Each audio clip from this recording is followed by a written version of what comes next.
Hello and welcome to episode number 1 of the BR podcast, otherwise known as the Burning Rubber podcast, with me, Jake Scarbrough. And right now we're going to talk about the racing events that have happened this past weekend. First off, we have the K&N race at All-American Speedway in Roseville, California. And Jagger Jones got his first ever career win in the K&N Pro Series. And that making the points with Derek Kraus leading with 502 points, Trevor Huddleston 40 points behind, Jagger Jones 41 behind, and Haley Deegan 44. 2 races remained in the season, being Kern County in Bakersfield, California, and ISM Raceway in Arizona.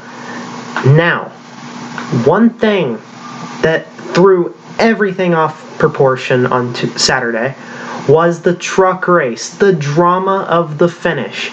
Coming through the tri-oval, Johnny Sauter made a block on Riley Herbst, shoving him under the double yellow line.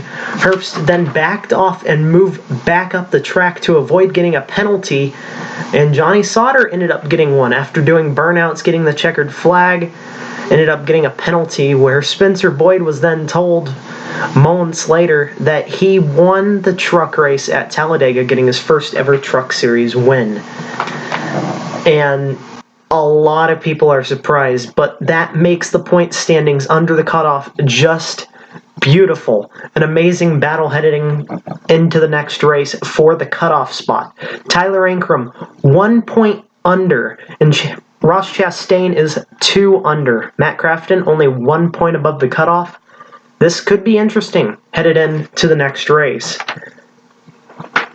Then with the Cup race at Talladega, we had a photo finish at the line between Ryan Blaney and Ryan Newman, the Battle of the Ryans. 2 cars crashing in the tri-oval, being Parker Kligerman and I believe Chris Buescher. And what an exciting race. The race got postponed from Sunday because of rain, moved to today, and it was great. An overall great race, and with the big one, Brendan Gaughan going airborne, flipping and landing it, and even had a good attitude about it. He graded himself on the landing. Now, that's not something you normally see out of a driver, especially someone that only does 4 races a year, like Brendan Gaughan, having an amazing year so far, and that being the one race where luck doesn't go his way. He almost took the race lead, and things didn't go in his favor. Causing that wreck it looked like Ricky Stenhouse Jr. moving up to side draft Kyle Busch, getting Kyle Busch loose up the track into Brendan Gaughan, causing the big one. And they say these cars have so much downforce, but then again, you see stuff like that, and everyone wonders, is he okay? How can we prevent this? Well, the 2021 cars, as they revealed not too long ago with Austin Dillon making the reveal of it, it looks like it will have a lot of downforce, making the car slower, but yet stuck to the ground, to hopefully prevent cars going airborne like we saw with Kyle Larson earlier this season and Brendan Gaughan, of course.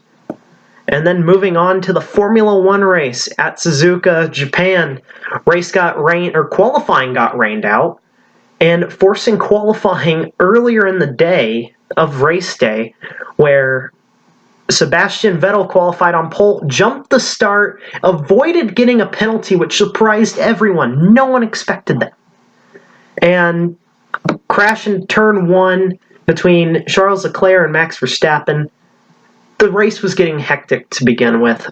Valtteri Bottas taking the lead off the start and just running away with it. Lewis Hamilton not happy with the strategy calls made by Mercedes and his team.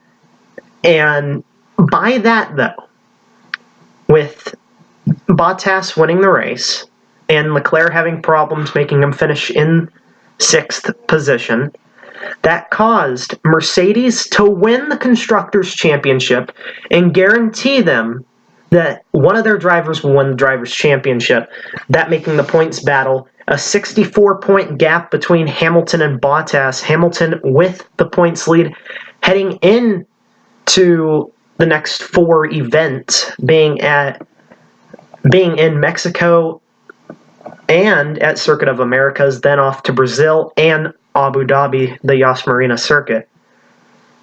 And Formula One's getting crazy. Ever since Canada earlier in the season, they've allowed a lot more to happen, more harder racing, and a lot of this has been just sliding off the plate.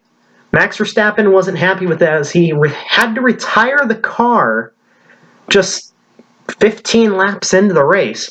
Not the day he wanted for Red Bull. No one wanted to see that. And now let's move on to the next race. And then with Petit Le Mans at Road Atlanta, I saw the overall winner, the 31 Cadillac for American Express winning. And then that making the DPI champions Dane Cameron and Juan Pablo Montoya and the number 6 Acura Team Penske DPI. Now, Penske has been kicking it this season, winning the IndyCar Championship, now winning the DPI Championship. Who knows, can they win the Cup Series Championship? It's all something that we got to find out. And then with the GTLM winner being the number 62, correct me if I'm wrong, the Ricci Ferrari number 62, and then the GTD class being the 33 Turner Motorsports BMW for Petit Le Mans. Now, this weekend, I believe NASCAR heads off to Kansas, and we've got that to look forward to. The cutoff race for Cup, having Alex Bowman 18 points under the cutoff, Chase Elliott 22 under, Clem Boyer 24 under, who got his first stage win of the season at Talladega in Stage 2, and William Byron 27 points under. And that's just going to lead up to a great battle. And especially with the Truck Series, having Tyler Ankrum and Ross Chastain just barely under, Matt Crafton barely above. It's great to see how this is happening. The K&N Championship, though, looks like it's about wrapped up. And with Formula One as well, Lewis Hamilton almost having a 3-race points gap on Valtteri Bottas' teammate. But Mercedes with 12 wins so far this season, 4 races left. Can they get the other 4 races? That's what everyone's wondering. This will make the racing different in Formula One this season because now everyone knows championships locked up for constructors. The Drivers' Championships in between both Mercedes. Will people race them differently? And just let Valtteri and Lewis battle it out? Come to see next race. And that's about all the time we have for the Burning Rubber podcast today. I'm Jake Scarbrough, signing out. Thank you for watching.